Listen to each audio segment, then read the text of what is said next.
Council.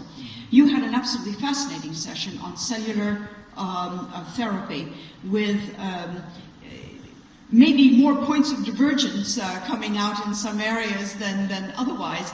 I'd like to ask you perhaps if you thought that there was some areas that converge for the call to action, or does this remain a highly divergent area of concern? I think actually you gave Maria me the opportunity to thanks again, as I did, both the panel, especially the audience that we had yesterday, because it was a very challenging audience, and the type of question and debates that raise really help us to formulate the recommendation, if you want to say, or to make a picture of the state of the art. We are talking about an area in which we have lots of science and lots of basic science, but we are talking about an area in which, of course, whenever you talk about uncharted territories, you know, you touch some basic ethical principles, some basic fundamental human being way of thinking, and this I think was the most controversial, but at the same time very engaging and very interesting point. That's an element which is very important that I want to highlight. Two things, I think, mainly one.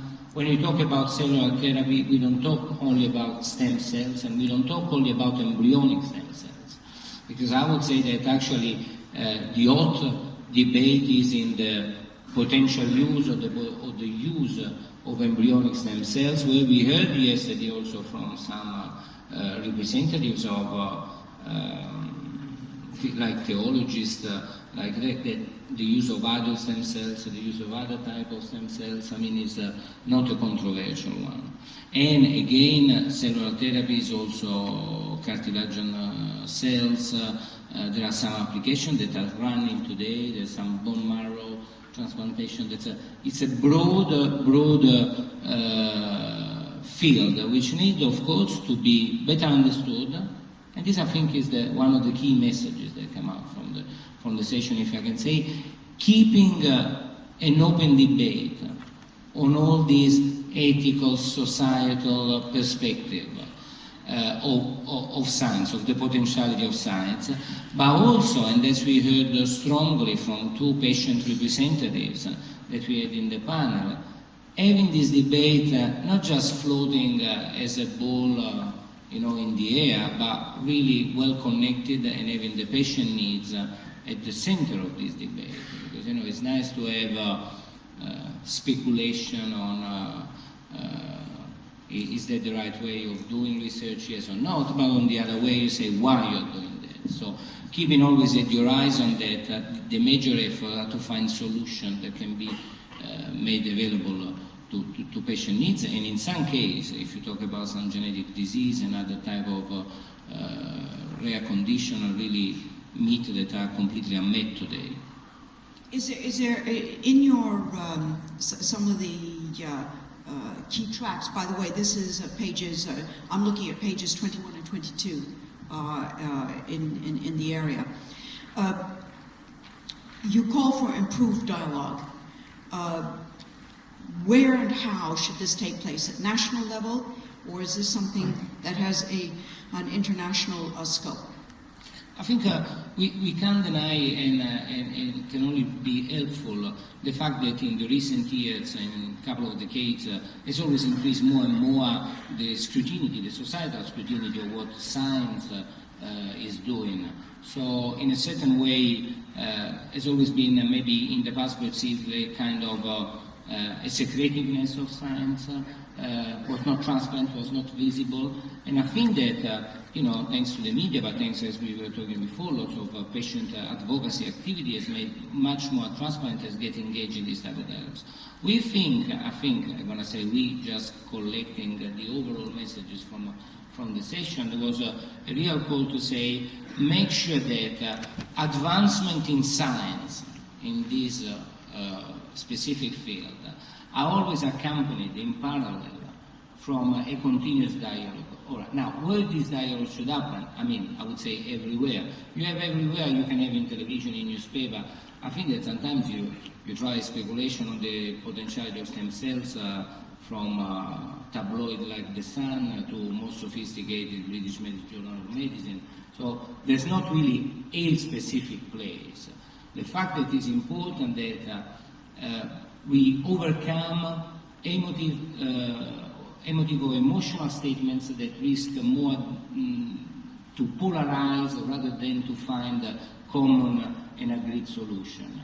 The more the different constituency, the more the different perspective remain isolated and do not engage, the more you have this risk of polarization of position that doesn't make any support to the science and to the advancement and progress in medicine. That makes full sense, and one of the other conclusions that came out, I think, is valid for across the board for many of the areas, and that was the point that you have here, Andrea, very clearly, which is policymakers need to understand from the scientific community the time frame for research and development, and at the same time we have a tug here with the immediate necessities towards patients. And I know that there are a lot of divergent interests. And one of the things we see always around is that the biggest problems happen when two interests, two good intentions collide. If I may, I used yesterday, so sorry for the people that was listening in the session if I'm going to repeat, but I took also the privilege that before to work for the private sector, I worked for 10 years in the Italian Senate. And yesterday there was a call from one of the young BioVision next generation, I think is the definition, on how we can increase, how we can make sure that scientists work better with politicians. And I said, you know, thanks to my experience, I think that the real challenge is not to make scientists working with politicians, it's just to work with politicians, period.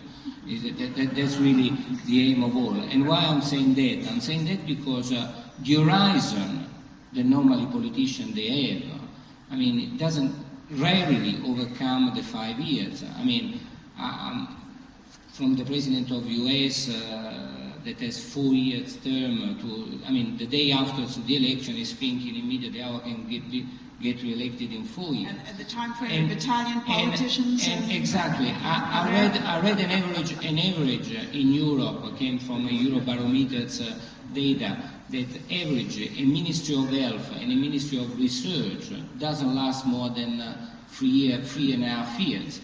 So how you can get engaged in creating a stable and a predictable framework for R&D, for research and developments, when you are talking about on timing of 15 to 20 years.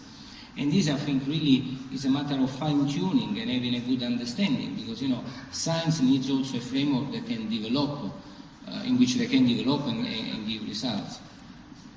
There's some peculiar noise coming from back there. I think somebody's having a party. Perhaps one of the ladies with microphones could go back and please ask them to turn off whatever they've turned on. We may not hear it. Somebody has an iPod. No. The call to, let's say, decision makers, politicians at different level, elected and non-elected decision makers, is to say, look, whenever you take a decision that, of course, I mean, is understandable, is also guided to a certain type of short-term interest or achievement that you want to get in your action in order to make a blueprint of your passage. Think also that there is another, I would say, one eye at the floor, but also keep one eye at the horizon, because there is another time frame that needs to be nurtured in order to make sure that there will be a deliverable. Well, I think, Andrea, that is a point that really goes horizontally across most of them. Jennifer, I'm going to come back to you, but first, if I could, I'd like to get some, again, excuse me for standing